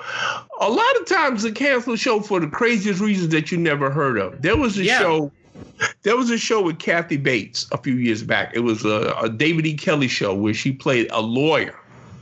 And I'll look up the name of it. But it was a very popular show. Everybody liked it. The ratings were great, but it got canceled. You know why it got canceled? Because NBC said, well, it's not pulling in the right demographic. Yeah. It was the older audience that was watching the show, and they wanted a younger audience because, of course, they want the audience with the 18 to 34. That's their sweet spot that they're looking for. And they didn't have with Angel, do you remember why Angel was canceled? It was for the dumbest reason of all. Why? Because it was the top-rated show on WB at the time. Yeah. And they canceled it because the head of the network hated the show. Yeah, right. Yeah, I heard that. That was the only reason why. It was the top-rated show. That and Buffy were the top-rated show. He got rid of Buffy first, and then Buffy went to UPN, and then he went after Angel next, even though it was like the top-rated show. And then that guy lost his job, I think a year or two after that, and then they were trying to get Joss Whedon to come back and redo Angel after that. That is, that's just utterly mind-blowing. I was quiet for a minute because I was looking at the name of that show. The name of that show was Harry's Law with Kathy Bates. Oh, I've heard of this. Yeah, and it was on NBC, and it was on there for like one season, and it was like a top-rated show. But like I said, it was canceled because NBC didn't like the demographic. They said, well, the demographic is too old. And, I mean, shows get canceled for the craziest reason. And yes, Swamp Thing, because this show was getting a lot of critical notice. Everybody apparently loved it. They said, oh, it's a great show. It's a fantastic show. You need to watch it, and blah, blah, blah. And because they weren't getting the tax breaks that they thought that they was going to get. Apparently the state, they reneged on their, they made some kind of agreement. Yeah, And I guess nobody bothered to get anything down on paper. I guess it was one of those things like they said, okay, well, you bring the show here and, we'll take care of you. Don't worry about it. And since they didn't get it, they said, well, it was too expensive for them to produce. I mean, they canceled it right after the first episode dropped. That's when they canceled it. I mean, they didn't even give it a chance, really. And it's like first they cut it short because it was supposed to be 13 episodes, and they cut it down to 10 episodes. And then, like, after the first episode dropped, they're like, actually, you know what? We're canceling it. But, part of the problem is also this DC Universe app, which was launched without really too much thought, it seems, because now Warner Brothers is starting their own streaming service, so they're going to be, probably going to be canning DC Universe completely. Because I guess, they saw what Disney's doing with Disney Plus, and they're like, oh, we're going to do that, and then we're going to call it HBO Max. Well, yeah, I mean, that's what everybody is doing now. And really, you know what? It's really kind of insane over here with all of these different streaming services because everybody and their mother now. Oh, it's nuts. Like Disney, I can understand because they own like half of all media ever produced. Right, exactly. Like I can understand that. And they're doing a lot of original content for it. Like, they got the all the MCU TV shows like, Falcon and Winter Soldier, WandaVision, Hawkeye, She-Hulk, and they got the Star Wars stuff like the Mandalorian they're going to do, and they got all these different things they're going to be doing on there. So I totally get that. But like CBS, like I'm not going to pay, $8 a month just to watch a Star Trek show because I don't give a shit about watching every episode of Big Bang Theory. Yeah, exactly. Especially not when it's still in reruns on 3 or 4 different networks. Yeah. I mean, Big Bang Theory is being rerun over here on like 3D. What? TBS, Channel 9. Okay, in other words, I can see all the Big Bang Theory that I want already. I don't have to get another. But now, after having said that, we are going to be subscribing to CBS All Access. No, really, let me explain why. Because my wife, because we watched a free week and we watched Discovery, like the first season of Discovery. And we said, okay, it's okay, but you know what? We didn't want to spend the money for it. Then she started watching this show called The Good Wife. Oh, I heard that's a good show. Yeah, and apparently there's a sequel or a spin-off series on CBS All Access. And now they've got Patrick Stewart coming back as Jean-Luc Picard. Right, yeah. So now my wife, because she loved The Next Generation. Oh, okay. So she says, well, I want to get All Access. I'm going to pay for it, which is okay with me because I was going to get Disney Plus and I was going to pay for that. Because like you said, they got all the MCU stuff that's coming on and they got Star Wars. And for you people that don't know me, I'm a Star Wars fanatic. If it's Star Wars, I'm into it. And they've got the Mandalorian. They're supposed to be doing, they're going to have a Han Solo series. Really? That's I heard that today. I have not confirmed it. I've been trying to confirm when I was running down the shows and I mentioned the Mandalorian, and I was thinking about, in my head, I was thinking like they should really do a Han Solo series for that. Yeah. But I'm trying to, because the story was on We Got This Covered. And yeah. Yeah, okay. You see, I ain't got to tell you. So I'm trying to find I wrote for them once, actually. I wrote an article for them one time. Really? I think it was about the DCEU and like how to like fix it going forward or something like that. Oh, okay. How'd you like writing for them? I mean, it was just that one piece I wrote. Okay. Yeah, it was all right. Like it was, but it's like they're just one of those like rumor mill sites. Like anyone can really do whatever they want for them. So right, exactly. Their reporting is kind of sketchy, which is why. Yeah. But they had a story today saying that that as a matter of fact, the guy who played Solo in the movie They said he's coming back, and there's going to be a Han Solo series. Ewan McGregor himself has said there's going to be an Obi-Wan series. Oh yeah, now that I'm looking forward to, because they were talking about doing a movie with him. Oh, okay. And then it seemed to fall through. And then after, I think it was after Solo's poor performance, then they said we're going to axe the Obi-Wan movie. But then they said they're going to be doing it for Disney Plus. So I'm like, yeah, which is a no-brainer. Now, since Ewan McGregor himself said it, I said, okay, well, that's no bullshit, because Ewan McGregor wouldn't said it unless he had signed to do it. So him I trust. But they're all planning, other Star Wars series and stuff like that. So, so I said, okay, well, I'm going to get that. But in fact, Kevin Feige said he wants to do a Star Wars movie now. Oh, okay, cool. Listen, I am a confirmed Star Wars fanatic. I was there in the summer of '77 when Star Wars first hit theaters, and my life was forever changed. That's all I got. Well, to say. You know what? Because you said your wife's a big Star Trek, our Next Generation fan. So maybe that, because before we started recording, we were talking about how you guys were thinking about doing a podcast of your own. That's something you guys could do like a Star Wars, Star Trek thing. Yeah. Maybe like do a rewatch of the series or something, because that Next Generation was on for a long time. Yeah, she liked just about all of them. I don't know if she liked Voyager, but I know. Well, did anybody like Voyager? You know what? I did not like Voyager during its original run.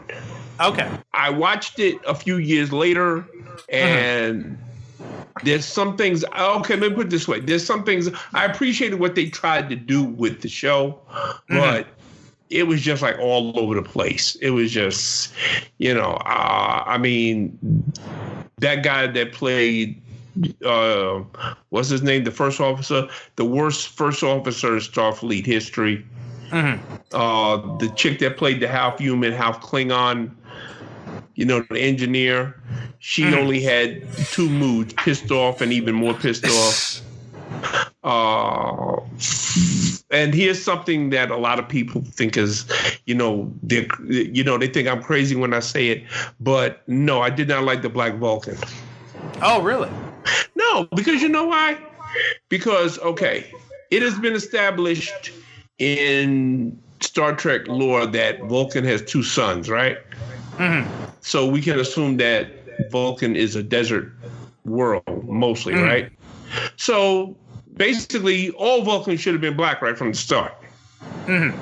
Yeah, but they weren't. That's a good point. I never even thought about that. Yeah, Vulcan's a desert planet.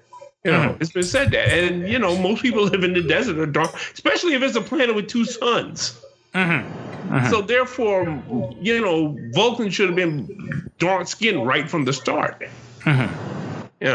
But, that's what me, I don't know. I never, and I guess I'm kind of wonky that way, but but to me, it's kind of like pandering whenever they introduce black members of other races. Like, why should they even be black Vulcans? Yeah. I get your point there. Or black Klingons, or what? Really? Okay, like the Klingons. Most Klingons are dark skinned. Yeah. They're dark skinned. So, it's getting back to Swamp Thing now to wrap up here. But okay. the TV show was really good. The recent one I'm really kind of pissed because I'm only like 5 episodes in so far, and it's only got like 5 episodes left. But they had tie-ins to the larger DC universe, like Blue Devil's on the show. Character you like, Phantom Stranger, appears. See, that's the only reason why I would watch it, because, you're not the only person that told me, because I wasn't going to watch it. I said, well, you know what? There's no reason for me to watch it because it's only 10 episodes. But somebody else told me, said, oh, well, Phantom Stranger's in it. I said, really? I said, now you've got my interest. Yeah. Jason Woodrue, the Floronic Man. Madame Xanadu's in it. Oh, okay. The Rot is in it. And if they had done a second season, like they were saying, they wanted Matt Reeves to come in and play Constantine. Ooh, okay. That was the same guy that did the show. Yeah, he did the Constantine TV show, and then he was in the Arrowverse on Arrow, and then Legends. Right, yeah. Oh, he's good. I like him. Yeah. Oh, I love him. He's so good. He's so good in that role. And he also did the voice of John Constantine twice. He did it in there was a Constantine animated movie, and then there was the Justice League Dark, and he did the voice both times. Oh, cool. So he's down to play the character pretty much whenever it looks like. Yeah, because I was really surprised on Arrow when he showed up on Arrow. I said, "Oh wow, this is cool." Because wait a minute, Constantine was on what? It was on NBC, I believe, right? It was on NBC, only one season. One season, yeah. And you know, it's so weird because it ended on this cliffhanger, and then he starts appearing in the Arrowverse stuff, and they never addressed the cliffhanger. So it's almost like that was like a completely different version of John Constantine in that show. Yeah, well, I mean, you know what? I guess they figured they didn't want to bring that baggage. They just I guess wanted so, yeah. Now they got this streaming service. I mean, just give him back his own show and finish it up.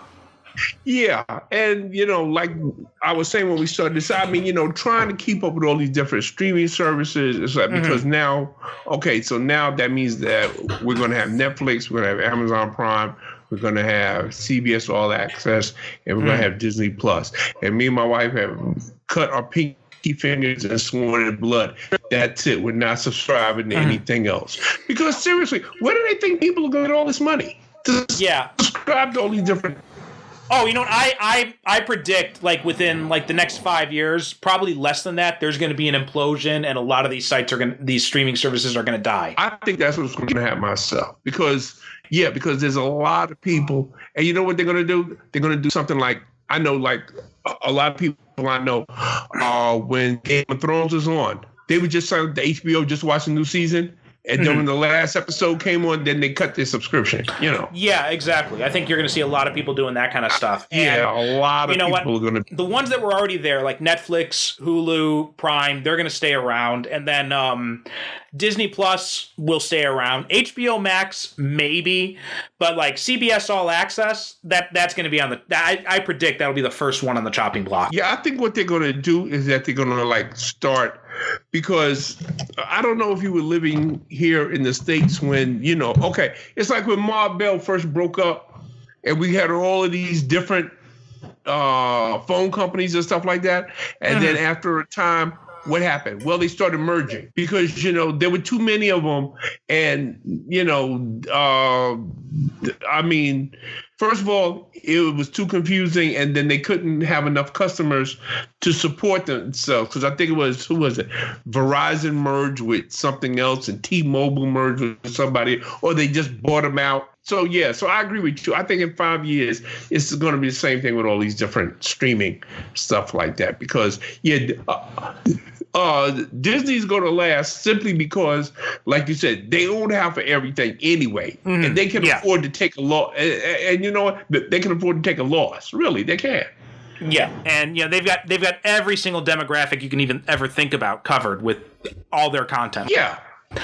I mean, let's face it. You're going to have people like me who are into the Marvel stuff and into the Star Wars stuff. Well, we do. When we're signing up sight unseen. That's a no-brainer. The people that have the kids and stuff like that, where they're going to sign because Disney Plus is going to have the backlog of all of their old classic movies too. Right. And that's going to keep the kids happy. So, hey, it's a no-brainer. Yeah, but all the other ones, you're going to see a lot of places start cutting deals with Netflix or Hulu or going back to them, and because they're just not going to be able to keep up. Yeah, and you see already with Netflix, because Netflix just shelled out a whole bunch of money to get the rights to Seinfeld. Oh, really? I didn't read that. Yeah, I think they're paying something outrageous, something like $300 million to get the rights to Seinfeld. Because they've lost the rights to Friends now, so that doesn't surprise me at all. Yeah, so they got they've got Seinfeld for like the next 5 years or something like that. Okay, because that's been on Hulu actually for the past few years. Yeah. Yeah. Well, when the contract is up at Hulu, it's going to go back to Netflix because it was on Netflix for a while. Oh, really? I didn't know that. Netflix, but a lot of these programs that are on Hulu and all these other things, they were on Netflix at one time because Netflix at one time was the only game in town. Right. Yeah. But then when all these other people started saying, okay, well, you know what, we want to get our own stream, which is one thing that pissed me off about Discovery was that you have the rest of the world, because all of the other Star Trek series are on Netflix, including the animated series on Netflix. Okay. Yeah. Now the rest of the world, they get to watch Discovery on Netflix. Mm-hmm. We're the only country that has to pay extra. Oh, the DC stuff too, like the a lot of the DC content, like Titans and Doom Patrol. It's on Netflix in other countries. Yeah, but not here. Yeah. We're the only suckers that's got to pay extra for it. Yeah. So hopefully that'll change in the next few years. All right. So, any last thoughts on Swamp Thing? Only that if you're looking for a reasonably entertaining movie, okay, this is what you got to do, folks. When you watch Swamp Thing, you got to remember when it was made. This is 1982. There was no CGI. There was, practical effects. This is a man in a rubber suit, a very well-made rubber suit, I might add. But in fact, now that you mentioned, I remembered watching it because I was watching it with my girlfriend, and I'm watching him move, and I'm like, you can tell he's in a rubber suit. She's like, what? How do you know? I'm like, look at the way it creases and everything. Like I've watched so many movies now that I can't not notice these things. Yeah, exactly. I mean, you can't not know it. But one thing that always bugs me about people now when they watch movies made back in the 19s and 70s, oh, that's so cheesy, or that's so corny, or that's so crappy. How come they couldn't make it crappy? Because, folks, they had to work with what they had to work with at the time. Right. And considering what they had to work with, they turned out a hell of a lot of good movies. Okay, just go see the movie, folks. It's got nostalgia impact. Like, I don't remember really watching this. I think I saw it on TV once, like a lifetime ago, and I only remember bits and pieces. Like, I only really remember parts of the dungeon scene. That's really all I remember from this movie. But so I was watching it, and I was watching it with fresh eyes, and going back and watching the trailer before I saw it, I was not expecting a lot, and yeah, it kind of falls apart in the third act, especially like the climactic battle between Swamp Thing and Arcane when Arcane transforms into a monster. It's like full on Godzilla, Power Rangers type stuff. Yeah, exactly. But again, and like I said, taking in the context of you and I, when we said when we were going to start this podcast that we were going to look at some older movies, going back and revisiting movies that maybe people hadn't seen in a while, hadn't heard of. I think that if you call yourself a student of superhero cinema, as Perry and I, we consider ourselves to be students of such. Then, and if you consider yourself, you good people listening to this, then I think that you would want to, just out of the curiosity factor, if nothing else, you would want to see, this early example of superhero cinema to see, where it started at, because, as Perry pointed out so accurately, for a character that really a lot of people don't know about, he's had a very varied life in, film and TV. Yeah, well, because this is one of those characters that can easily, because this was, you guys got to remember that this was 1982. The only real successful, serious superhero movie at this point was Superman the movie. Yeah. And so like this was pre-Batman. Like everyone's idea of superheroes was still rooted in the 1966 Batman at this point. Folks, it took a while for us to get where we are. It took a while for us to get to Avengers Endgame and Black Panther being nominated for a Best Picture Academy Award. It took us a while to get there. And Swamp Thing is one of the places where it started. Well, and Swamp Thing too, like Blade, like The Crow, it's one of these properties that can easily cross over to other genres that appeal to more mainstream audiences back then.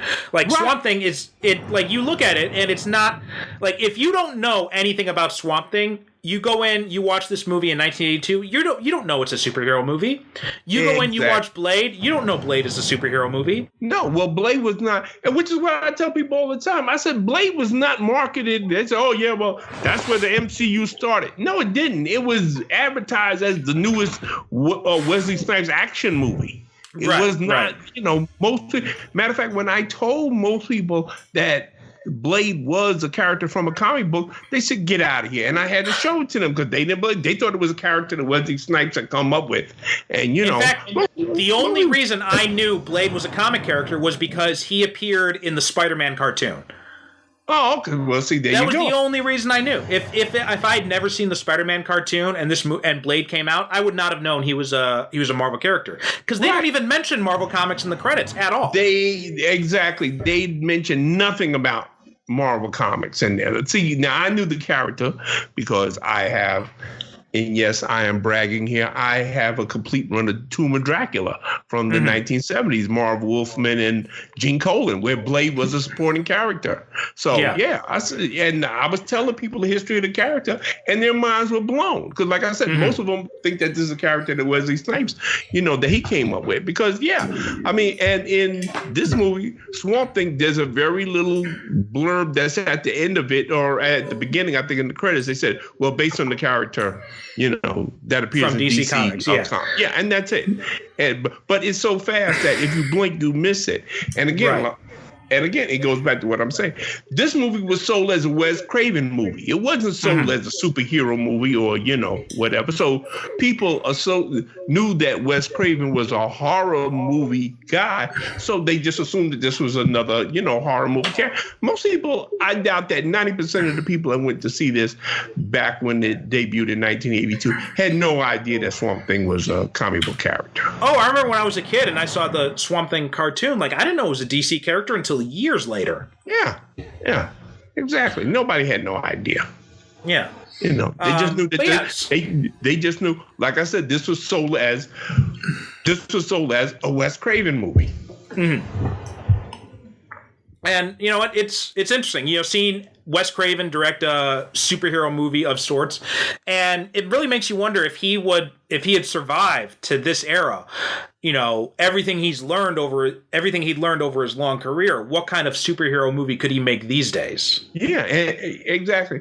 And if he had the budget, that he wanted to have, if Wes Craven had, $50 million. Well, I mean, you picture him doing something like Doctor Strange. Like Doctor Strange, exactly. I mean, that'd be like totally in his wheelhouse, especially if he has like Nightmare as the villain. I mean, that would have been mind-blowing. Oh yeah, Nightmare. Yeah, that'd have been right up his alley. Yeah, Doctor Strange. Or if he does Blade or something like that. Or I mean, it really it's really really sad because you see like he did treat this material with respect, He did. I would have loved to see Wes Craven do like a Dracula movie. Oh God, yeah. Or him doing Blade or something like that. Yeah, doing Blade or Ghost Rider. Oh God, that would have been amazing. Him doing Ghost Rider. But anyway, check out Swamp Thing. And watch it with the mindset that this is a different era. And this is Wes Craven before he really made his bones. Like, this is pre-Nightmare on Elm Street. Yeah. But it's like I said, if you're a Wes Craven fan, it's still well worth watching. Like I said, if you want to see it, it's on YouTube. The picture quality, I'm going to tell you right now, is not the best. But if you want to invest a couple of dollars and go ahead and rent it, I believe it's on Amazon Prime. Yeah, it's on Amazon. We'll have a link on the webpage. Okay. Yeah, so if you want to do that, hey, be my guest. I'm just trying to save you a couple of dollars here, But. All right. So that's all. Now next week next episode, not next week, will be my pick. And yes, so I thought we'd jump ahead a little bit and take a look because we were talking about these different starting these different eras of superhero cinema. So I thought we'd take a look at another big milestone, and that is X-Men. Ooh, okay. So next episode, tune in. We'll be watching and talking about the first X-Men movie, which pretty much introduced the world to Hugh Jackman. Oh, okay. I'm about to say this is the one with Hugh Jackman. Okay, we're doing that one. Okay. Yeah, cool. The very first one from 2000. Okay. So that'll be interesting to go back and see again after all these years now. Because I don't believe I've seen that one in about Yeah, it's been about 7 years. You know, okay. You know when the last time I saw it? I saw it because I wouldn't see Logan. Oh, okay. And I saw it, and that was about 3 years ago or so. Right, and I just happened to catch X-Men because when Logan came out, like all of the cable channels was basically like running all of the X-Men movies. Mm-hmm. And I caught the first one. I say, you know what? I haven't seen the first one in like a long time. You know, let me check it out. Mm-hmm. Okay, yeah, okay. I'm looking forward to this. Nice little jump ahead. Okay. And that's the nice thing about the way we're doing this, because we can jump around. We don't even have to go in series orders if we wanted to. Like we could skip into like different, like the third movie in a series or something like that. Oh, yeah. Everyone's seen these movies, so we're just kind of like seeing where we go with it. Yeah. And of course, as always, if there's a superhero movie that you think that Perry and I should be discussing, or that you would just like to hear us go off about for 2 hours, please, by all means, let us know. Yeah, absolutely. And apparently we're convincing some people, because one of our listeners just posted on the site this morning that after we talked about The Crow, he had never really thought about looking at the sequels, but now he's going to go check them out after hearing our discussion. Oh, and see, you know what? That's what I enjoy hearing most of all, because if we can inform as well as entertain and especially get you to go watch these movies, and then come back and talk about it with us or go talk about it with your friends, hey, that's the whole point right there. Yeah, and you can come and talk with us. We got our Facebook group, Superhero Cinephiles. We're on Twitter at Super Cinema Pod, and we got a Facebook page as well. Or you can just drop by our website, send us an email if you don't want to talk in front of other people. That's fine. Website is superherocinephiles.com. All right, that pretty much brings us to the end of the episode, and drop us a line. Let us know what you think. Did you watch Swamp Thing? Have you not watched it? Talk to us. Let us know what you think about the movie, and we'll start a thread on the Facebook page. See what people think about it as well. So join the Facebook group and come on, stop by and have a chat with us. Yeah, we're there all the time, pretty much. Me, I'm a whore for attention, so. All right. Thanks so much for listening, and we'll be back next episode to talk about X-Men. There you go. Thank you very much for listening. This is Derek Ferguson. And I'm Perry Constantine, and we'll see you guys next time. Good night and God bless.